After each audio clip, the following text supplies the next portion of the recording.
Aloha. Welcome to ThinkTech Hawaii's Education Movers, Shakers, and Reformers, interviews with people who have special insights in education from preschool through K-12 and into higher education.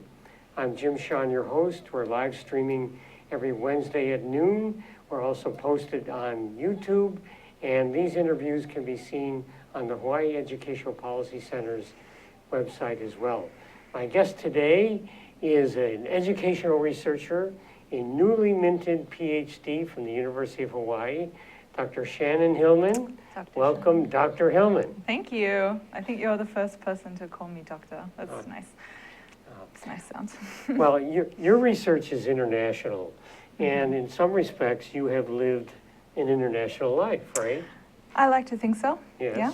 So you were born in... I was born in San Diego, California, and at that stage it was very Hispanic sort of culture. And then I moved to Australia when I was about 7 and grew up there.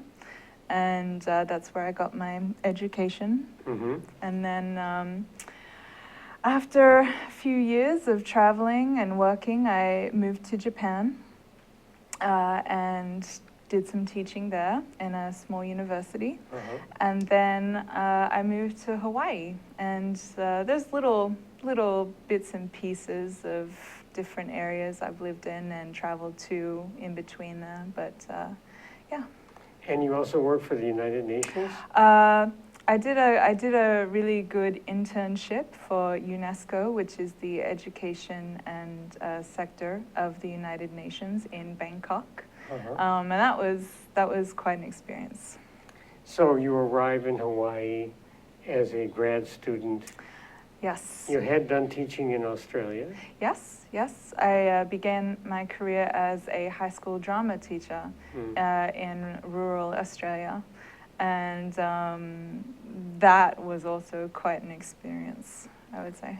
So you arrive here, you're at the College of Education at UH Manoa, and you have to decide on a dissertation. Yes. When I first arrived, I had already decided what I wanted to do. It morphed a little bit through my 2 years of studying. But by the time I arrived in Hawaii in 2011, I pretty much knew what I wanted to decide or to study. Which was? Which was English language education, and who does it benefit, and what are those benefits? Not for us, but... No, for them, for English learners. For English learners all over the world? Well, growing up in Australia, we have, I would say, a great Asian influence. So I would say that my study focuses quite a lot on Asia, which is actually very much only for Asia. So I would have to say that my study really just focused, on the benefits of Asian governments and their learners. But in your journey, yes, you have been a graduate student yes. at the university, and I wanted to ask you about that experience. Okay, Yes. shoot. Well, what was the experience? Well, I'm sure graduate student experiences vary, from student to student, from department to department. I was very fortunate to be involved in the College of Education at Manoa, and at that in my period, they have had a great, very supportive staff and dean, and I can't imagine having a better experience, and I felt very supported. I was fortunate to be involved in the Doctoral Students Association there. I was co-chair and a member, so I had the support from my mentor and my doctoral committee and also students. I think the fact that I was involved, when I arrived in Hawaii, I didn't know anybody. No one. So I had to make friends, I had to really put myself out there, And that was probably the best thing I could have done for myself. So because I was involved in the college through other organizations, not just being a student, that really helped facilitate my studies and my relationships with the college staff. And as a graduate student, you were also doing research on the cost of tuition. With you, Yeah. yes. Yes, that was, I felt like I had a lot of insight into that already being, I remember when I was living in Japan and I was planning my move to Hawaii, I did the calculations in my head or like on a piece of paper, and there was something dissimilar between the way American systems calculate. They use semester, and in Australia we had always used year. So I ended up finding that my cost of tuition was twice what I had imagined. And I remember an afternoon I broke down and cried and just wondering if I could afford it. So it was a very personal thing, that this research into the student debt issue. So you had not only the tuition and fees, but also the cost of living. Yes, which anyone who has not lived in Hawaii will be astounded by when they actually get here. Just little things that accrue over time, but it's the little things that add up. Cost of living, I roughed it for my first year. 500, rented a room from a elderly lady in Kaimuki and rode my bike everywhere. I was about 20 pounds lighter. And so that first year I really skimped on living until I had a better situation. But you were also involved in surveying other graduate students and getting a feel for what that experience was, maybe for the average or for many others, yes?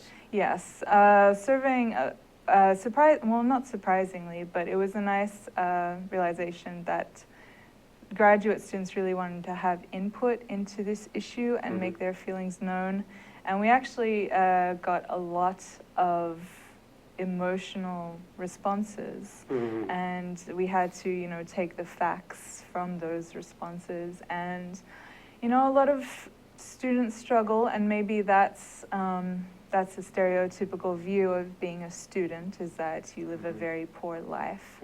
But that's not the case in a lot of other states. Some students have a very nice or comfortable lifestyle. And, there's a mix of factors that go into the Hawaiian experience. And there was a finding of an average amount of debt that people would leave with? Oh, I can't remember what that number is, but it was definitely up there in the numbers of comparing our peer institutions. Yeah, I think on average, students spent I want to say $30,000 a year for school and living. You can find it on our website. So you were drawn into wanting to do something on English language. Yes. But also economics? Yes. Are you asking me why? Is that the question you're leading to? It's a very good question. Some years ago, I will not give the details, but I was sitting in a meeting with a government official who was outlining a plan for an upcoming national project to implement English language education across a country. And this was a man who had a checkbook for, a government, from a government. And he was throwing out, really large sums of money, hundreds of millions of dollars. And he was also there was also, some deadlines that really kind of floored me. And that meeting really kind of stuck home as to how much countries and governments in particular value English language education and the lengths that they will go to also known as the sums of money they will, invest into English language education. And in all of my research, I also had experience in Japan where, there's a lot of disposable income with some families who, send their children to very expensive English language schools. And, there's not that much results that you would expect from that sum of money. So all of these experiences sort of, led me to the belief that English language education is highly valued by parents and governments. But in all my research, I had never seen a sum or a figure to say, you for every X amount of dollars you invest, you get this amount of dollars in return. And I thought that's sort of, that was an important figure. That was research that is missing from that equation of investment in English language education that governments should probably investigate. You would think with the United Nations and other organizations that would have been, Well, UNESCO, they really focus on, English language is sort of a very superfluous topic. They want, their first concern is that everyone has an education, and rightly so. Right. So that's not really, once everyone has an education, and that it's a good education, I'm sure that they will get to the specifics of, education. So that's maybe something that's far down the line for them, but I wouldn't see it as a concern right now. Yeah, typical markers are how many students or percentage go through and graduate from primary school. Yes, that is a big thing. And then you start moving it up the ladder, depending on the economic development of the country anyway. Yes. So right now, I think that they're mostly focused on getting, like the Millennium Goals that they have are getting students, through primary school and then vocational, where they can actually, work, that their education contributes to their careers. And in many of these Asian countries, we're looking at them as coming out of World War II, the Korean War, that period of the 40s and 50s, and expanding their economies or wanting to in the 60s and 70s. Yeah, there's a lot of, some have had wars more recently than those of World War II and Korean War. So you would be surprised at how many are still reeling from those effects. Well, we're talking with Dr. Shannon Hillman about economics and English teaching throughout Asia. We're going to look into what she had to do to find that kind of data. We'll be back in 1 minute. Here's the deal. I'm Jay Fidel. I'm the host of Hawaii, the State of Clean Energy, which is the Energy Policy Forum's program on Wednesday. That's how we call Wednesday Energy Wednesday. We call it Energy Wednesday every Wednesday. Are you surprised? Okay, and we try to get guys like Jim Alberts here from Hawaiian Electric who can tell us what's really going on in energy. We want to be informed. It's so important. It's the most important initiative in our state. Clean energy is major, okay? And that's why we cover it on this show. That's the deal. What do you think, Sharon? I think that's great. That's why we're here every Wednesday from 4 to 5, and we hope you all join us so we can hear people like Jim coming on our show and co-host Ray Starling from Hawaii Energy. Okay, Jim, you've been here today. You've seen this. You heard what she said. What do you think? I think it's a tremendous opportunity for people to come together and talk about the issues. Oftentimes, there isn't a good forum to bring these key issues out into the public, and this is a tremendous way to go about it. And the activity of this show is essential to keep talking about energy because, as you said, it's such an essential part of our lives that we need to pay attention to it and we need to think about the future. Okay, Ray, your turn. Well, this is a special time in the history of Hawaii where we're making some pretty radical changes in the way we use energy and generate energy. And this show is the one place you can count on coming to every Wednesday and hearing something about the latest issues that are on the table, being discussed, that will affect us all going forward. So come join us, and if you have some ideas you want to share with us about energy, give us a call and let us know. We'll put you up here and let you talk for an hour. So come see us. Thanks, Ray. Thanks, Sharon. Thanks, Jim. It's great to be, from ThinkTech's point of view, it's great to have this show. We love the show. It's our most important show.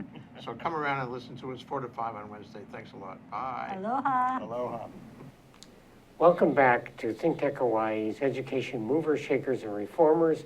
We're talking to an international educational researcher, Dr. Shannon Hillman, who has been asking questions about the relationship between ESL, TESOL, TOEFL, whatever those are, in other countries in Asia.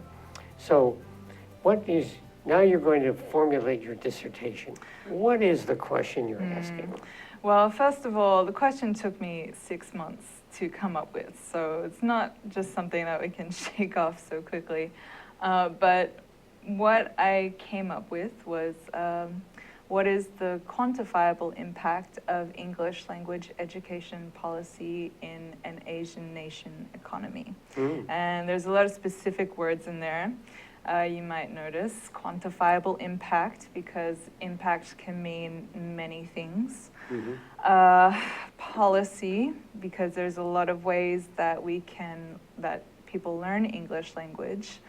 There's a lot of sources for English language education. And Asian nation, because I have limited the geographical location.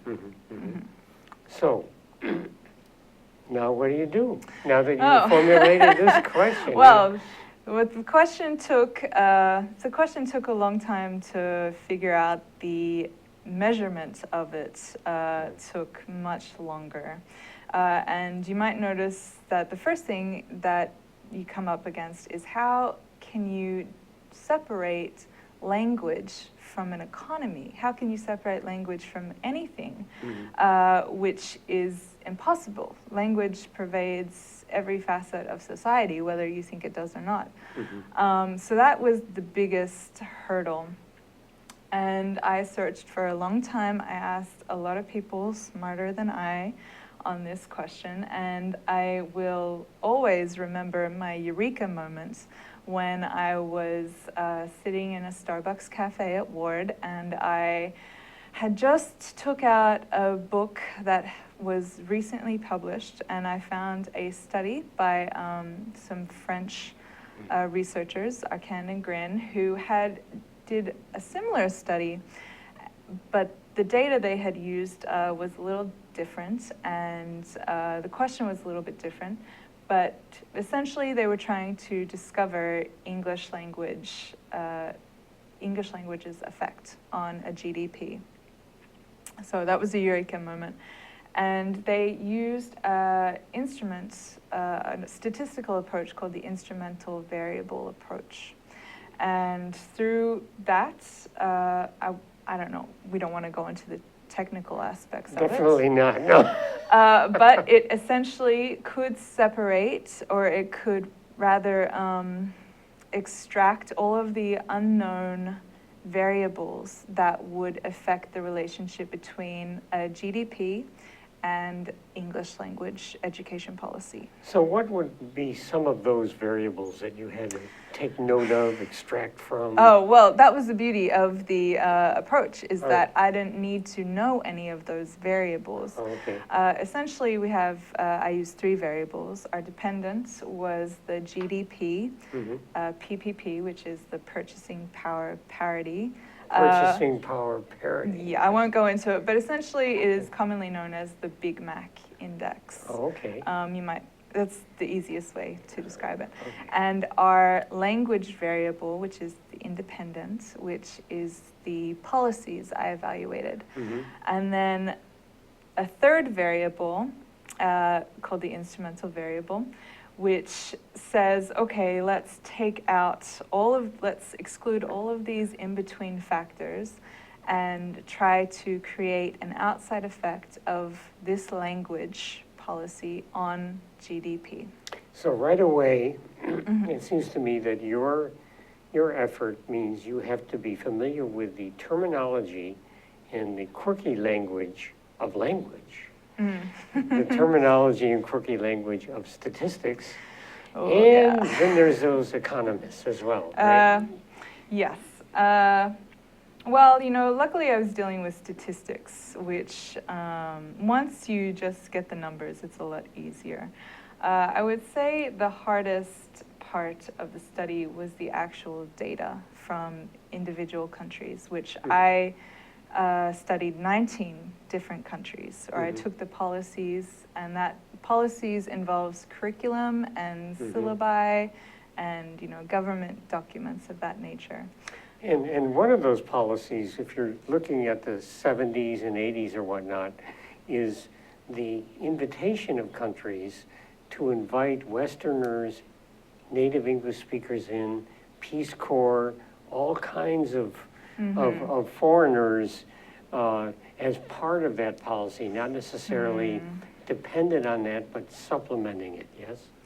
Well, no. No, okay. Because I studied policies from around 2005. Oh, okay, so later ones. Later ones. And this is because, if I'm studying a GDP of 2014, then you have to take the policies of that generation.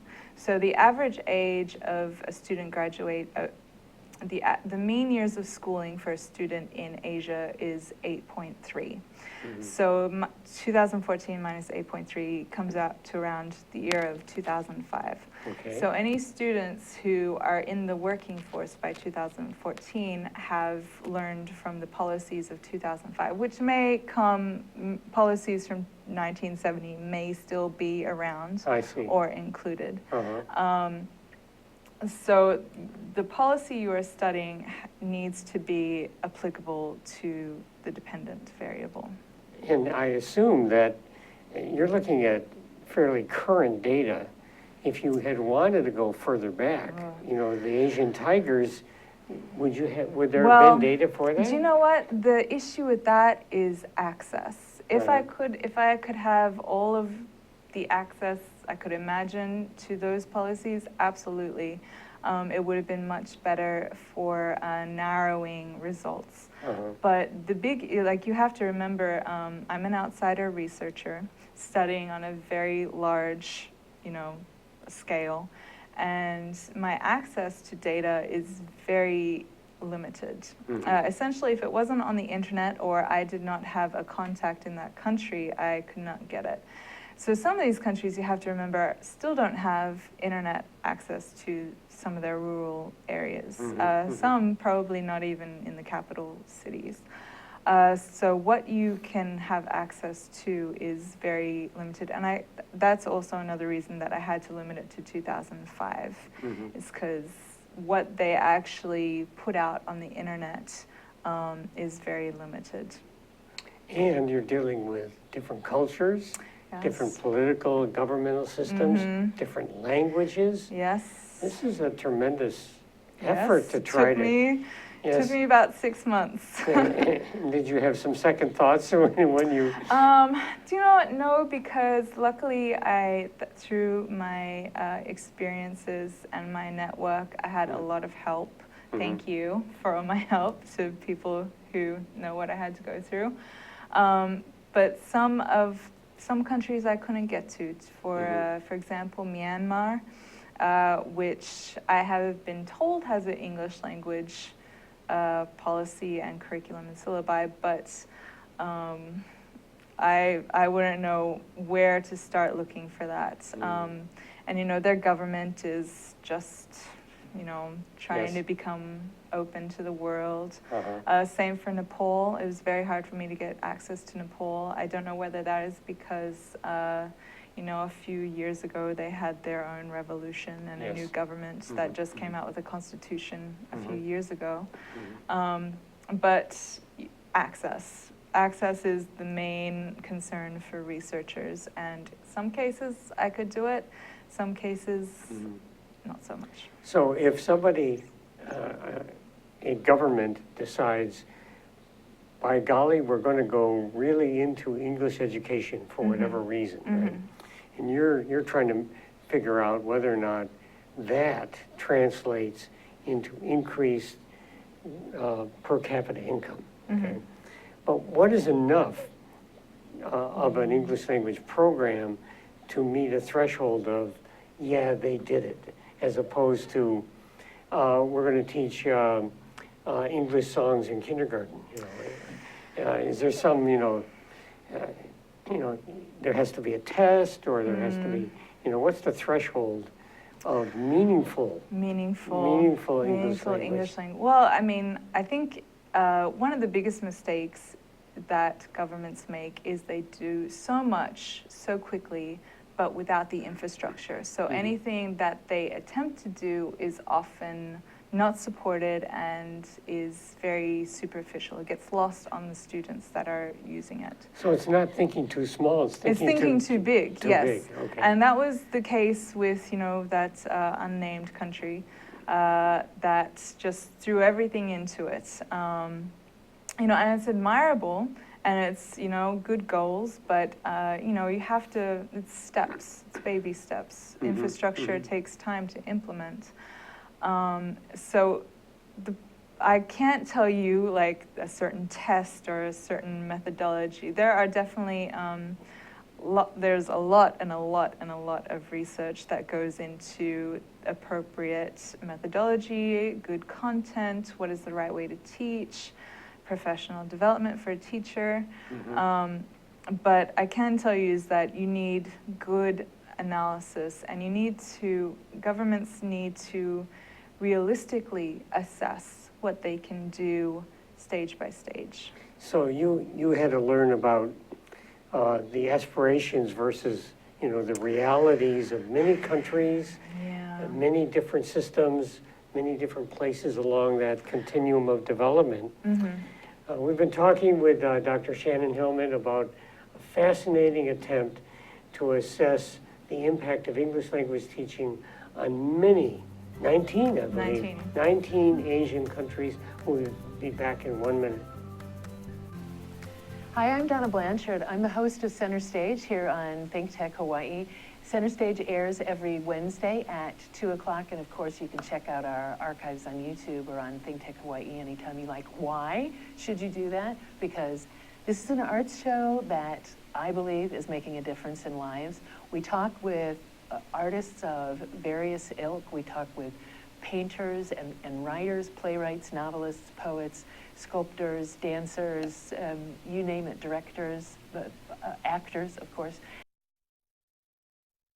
And we don't only talk about what people do, but we talk about how they do it. And my favorite part of the conversation, we talk about why they do it. And it's really common on this show to hear people say, wow, I didn't think about it that way. And it's very common to hear people afterwards who have seen the show say the same thing. And I hear all the time that people are inspired by the conversations that we have. So why don't you join us and be inspired too? That's Center Stage on Wednesdays at 2 o'clock.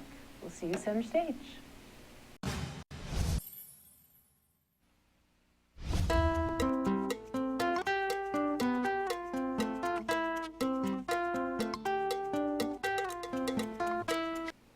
Aloha, how you doing?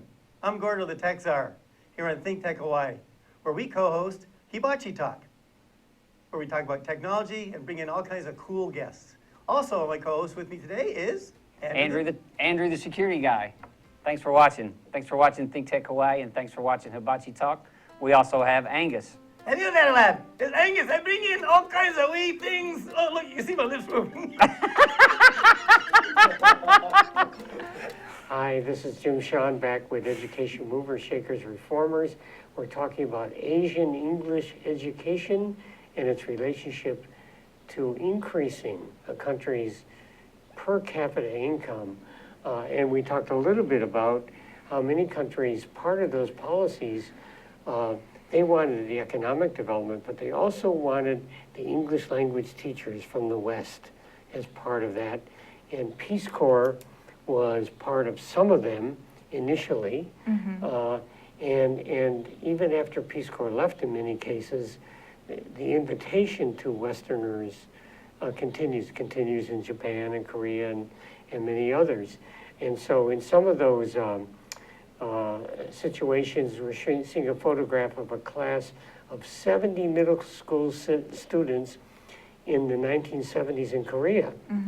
And they had already well established a mature K through 12 system, but they were really going into significant English education, bringing in Westerners into the classroom, trying to even tweak their entrance exams, which were very much part of college and things like that. So, so now we have lots of initiatives, establish the schools, get the curriculum, train the teachers, bring in assistant speakers of language and things like that.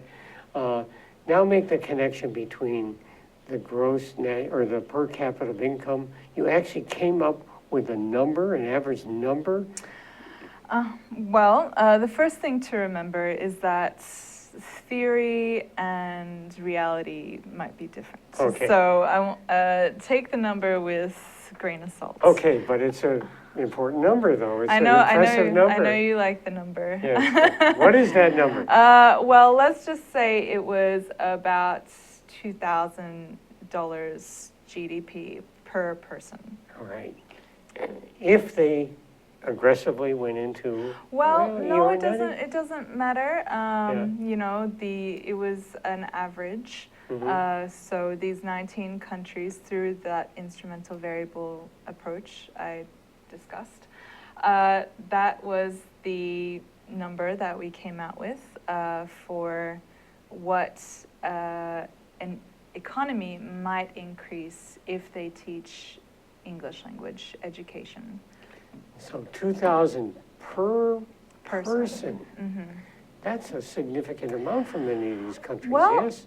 it might, that's the other issue, is that it might not be significant for a country such as Singapore, which I think last time I looked had a GDP, PPP per person of over $70,000, but it might be a lot for Papua New Guinea, who I believe has $4,000. So, yeah, who that really matters for is quite different. Now that's an average. So, what's the range? What is the most and the least? Well, couldn't really work. I mean, that takes a lot more research than I am capable of as a sole dissertation student. Okay. But it would definitely apply to how much you were doing in schools, how aggressively you were wanting to do it, and definitely your population. I mean, is your population, do you have a lot of exporting and importing? Do you have a lot of foreign direct investment? Do you have a lot of instances where your population needs to interact? Like with tourism? Yes, tourism, So- absolutely. So the growth of tourism is parallel to this in many ways? you think? Well, correlation and causation Yes, are definitely something that So parallel, but we're not sure. I'm not commenting on that, but I would definitely say that the tourism, the instances for people who need to know English in Singapore for tourism purposes would definitely be different to that of those in Myanmar. So did you look at the more developed ones like Japan as well? Yes, all countries in Asia, except for the few that I couldn't touch. Some in the Pacific, such as Fiji and Papua New Guinea. Yeah, 19, a lot of time. So is it, you know, a lot of people have been to Japan, they've been to Korea, they've been to China. Was China part of this as well? Yes, Okay, absolutely. so are there any insights into, or, you know, a lot of people have been to these countries. Were their systems different in the way they Absolutely. approached it? Absolutely. Yeah, just give us some idea of how those approaches might have been different. Well, English language education has two very different approaches. One, which is very which is becoming very archaic and not very practical now, is the grammar translation approach, Right. which everyone started with. But now more countries are moving away from that, rightly so, and moving to a very communicative approach. So in some of the newer countries who I classified as having a weak policy still have some aspects of the grammar translation approach, basically reading, writing, let's translate this sentence into an English sentence. And some are, the smarter countries are moving to the communicative, where let's use our English to actually talk to people.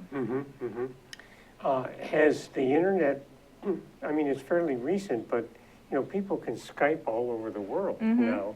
Has that affected methodology or Well, the way, Yeah, you'll find in a lot of syllabi that the internet is very much becoming integrated with syllabi, and is a common feature in classrooms, provided that they have the technology and capacity.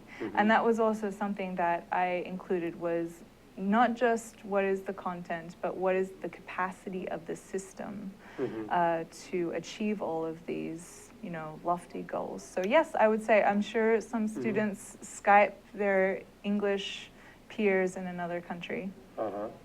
Is there some objective way of measuring how successful their actual English language program is? Well, the problem with the English language is that there's no consistent measure. And that was the biggest issue when I was doing all my research, is that, we can use TEFL scores, the test of English as a foreign language, and that's really the only common measure we have, because that test is given across all countries. But to test all students who learn English in high schools in all nations there's not a consistent measure to give that. So you may have a small elite that Take the TEFL. and take the TEFL. They're going to cram courses after regular school. But it's not a good measure of what you actually learn. It's not a good measure of what you actually learn. Of what a population that's is in a public school learns. I see. And really, you're talking about a more systemic marination of education with this English dynamic. Now, because you connected a per capita income increase with policies, right? What is the reason that there's a connection, What is the reason that there's a connection? Is it that they're just more enlightened anyway, and that's why they went for English? Is it correlation? Well, the whole reason for this instrumental approach is to show causation. Okay. Because we can easily show correlation through simple regressions and other such features.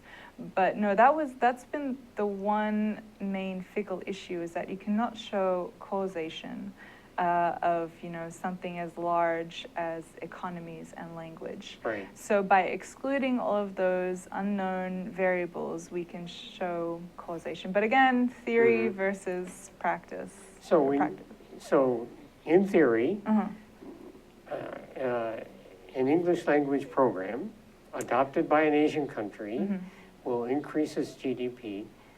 Why? Why? Why does it happen? I mean, that's really the interesting aspect of, now that you've got the causation, it's you turn on the light, the light switch, and the light goes on, and we know it causes it to go on, but do we know why it goes on? So who asks such big questions?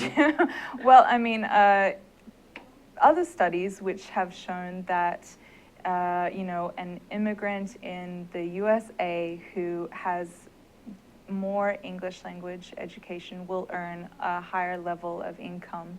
And it's a very similar situation, I would imagine, for a population. They have better language capabilities, which means they have more access to other markets, which means that countries want to invest more. There are many international firms who give specific financial advice on where to invest their, where for investors to give their money. And a portion of that is based on their communication abilities or their English language skills. English is the lingua franca for business, and that is a whole other issue. But in regards to your question, why? It's because they have the capacity to engage in new markets, in old markets, and that's very appealing to people who cannot speak Chinese or, India, and who want to outsource, their exporting needs to, a cheaper market.